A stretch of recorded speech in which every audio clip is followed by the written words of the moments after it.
So basically, oops, got my thing backwards. I don't think it matters, really. So basically, the mayor and Sarah George let that no trespass go. I'm guessing most of my things are probably going to put in storage, and they probably were waiting to see if you guys were going to fuck with those phones and watch you fuck with those phones in any way or anything out there.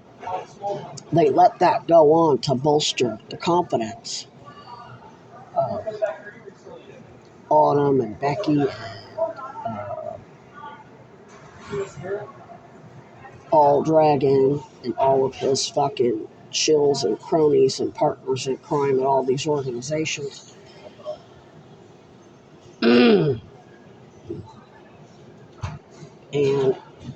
But they did so in such a way that they know I'm not too much at risk. Like, they knew today I was going into that post office and I had no fucking clue Autumn was in there. But they know she's a fucking vile piece of shit and would probably try to make an accusation. And I believe she did. Because the officer, he said, come out in the lot. He says, would you come talk to me for a minute? And I'm like, I already knew what he was doing. I'm like, yeah, I get it. I know what you're doing. And I figured he probably wanted to talk to me about where I'm staying. And I didn't really go into that much because I don't quite know enough. Plus, I'm half asleep and sick and I was breaking a fever. But anyway, he said, let me go to the car. I got to get something. And he went down and got his vehicle and moved it up and parked it in front of the front door of the federal building. And he was actually parking the wrong direction on the wrong side of the street too, but he's the police, so he can do that. But he was like open and notorious right there. And anyway, he came back and we had a conversation, and sure enough, I waited. I wasn't going to go back in there until she left. Well, she left. She's out there trying to flag him down like she's going to tell him that I was stalking her. So, you motherfuckers, Paul Dragon, Ranger Preston, Becky, Piper, Weinberger, all you corrupt fucks better be nervous as hell, because basically what that officer did was intervene so that she would not have any type of grounds to make any complaint that I violated any restraining order. He did an intervention. Because he can say, how was she stalking you? I grabbed her out of the line and had a conversation with her in the lobby. It's all on fucking video. 2 seconds after she got in that line.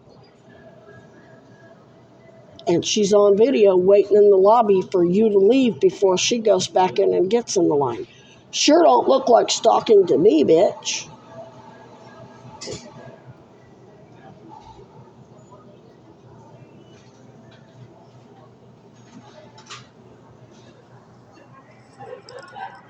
So they did all that to bolster your confidence, meaning serve the restraining order and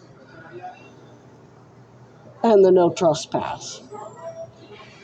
To bolster all your own, to butter you the fuck up. Well, they let you sleep out. They know I'm special forces. They know I've been slept in fucking snow and ice and sleet. They know I was in motherfucking Buffalo on the fucking streets for months. In much worse shape than I am now. Of course, I didn't have collapsed lungs then, but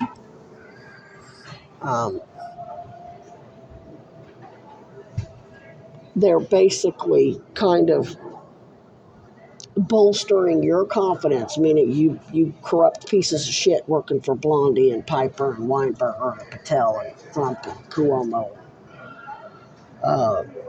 Your piece of shit terrorist insurgent military daddy that's fucking helping them make up lies against my military father. I hope Dad has his fucking way with all of it. Or his people on his team do. He's probably too old for that shit now. Of course, he's never going to be too old to fire a bullet.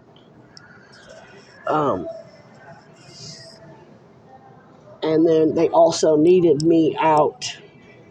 They know if I was able to stay at the camp, I'd be focused on the raccoons, focused on, couldn't really build shit, but I'd be, basically staying there most of the time. I wouldn't be out going to the Miller Center or going to CVOEO. I wouldn't be out engaging these bastards, calling economic services, calling the domestic violence hotline. They needed me out engaging these motherfuckers so they could see who's what.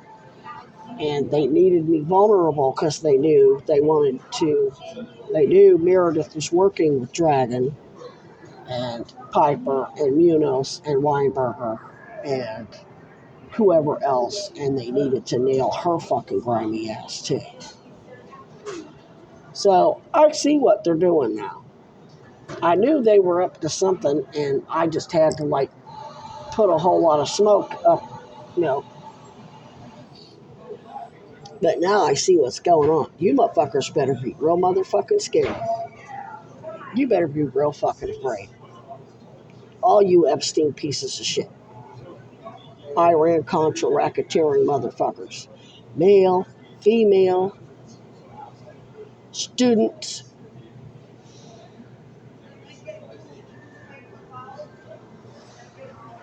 They know that at no point they're not going to give Autumn any opportunity ever to say that I violated that restraining order. They're going to make sure that, and that ought to make you real scared, Autumn, that they know that means they know where you're at every minute of the fucking day. All that surveillance you got on me, you fat, Herman-Goring fuck, sick fuck, they got on you. The good guys who were investigating Epstein's partners in crime got that same surveillance on you and your grimy ass father and your grimy ass mammy and your grimy ass sissy and whoever else, and Burl, Kinnear, the whole new bunch of fucking motherfuckers they found somewhere, probably flew them up or put them on a bus from Florida. I don't know where the fuck they all came from. This Guilford motherfucker, they think because he's elderly and he's black and he's got an accent, either Jamaican or whatever he is. Oh, this my friend. Motherfucker, I don't know you from, who the fuck you calling friend? I don't know you from fucking Adam.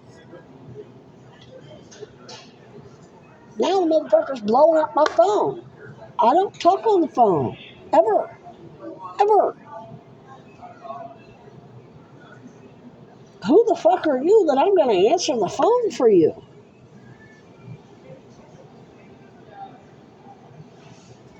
Reminded me of Trey Parker. Just because he's not drunk.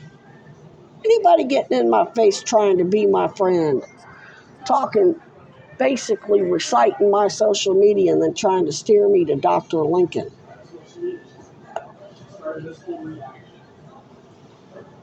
And Dr. Lincoln's patient at McDonald's, that one guy that I took a picture of that had the black beanie on and the red shirt, that most recent picture I took, he damn near got McDonald's sued. Some guy was in there complaining about his food being stale, which, by the way, it was, because I hadn't ordered any food yet, and when I went and ordered the food, the bones were stale, but because they wear gloves in the kitchen, they wouldn't have known. So I didn't go cuss anybody out. And apparently the guy paid a lot of money for a lot of food, waited in line in drive-thru for a long time for it, and he came in and just started cussing everybody out.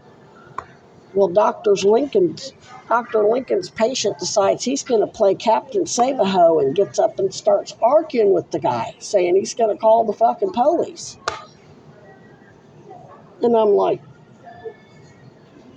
you call the police while he's cussing out McDonald's, he's going to get to sue McDonald's.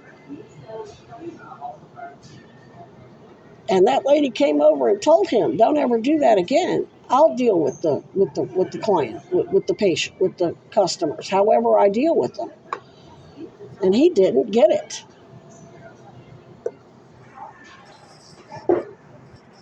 So he's definitely an aggressive idiot that hasn't got a lick of fucking sense.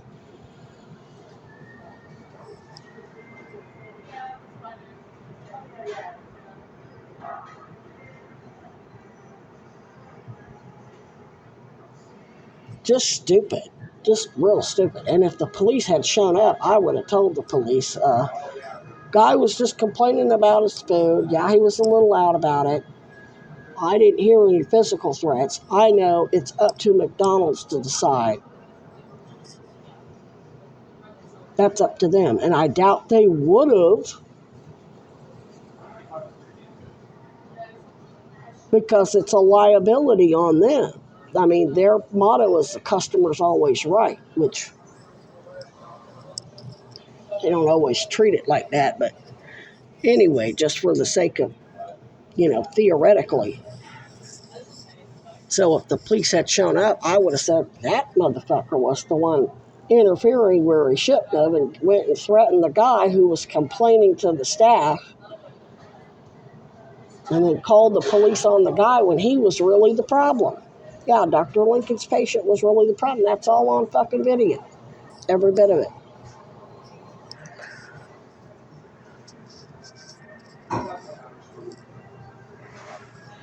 So they've pulled most of them. Now they have a whole new 5 or 6 different people that they've got gang stalking. Though I don't see them that often, since I'm not answering. You try to call somebody 2 times, they don't answer. Then you try to call them again, they don't answer. You don't keep fucking calling. It means they don't want to talk to your motherfucking ass. This is common fucking sense.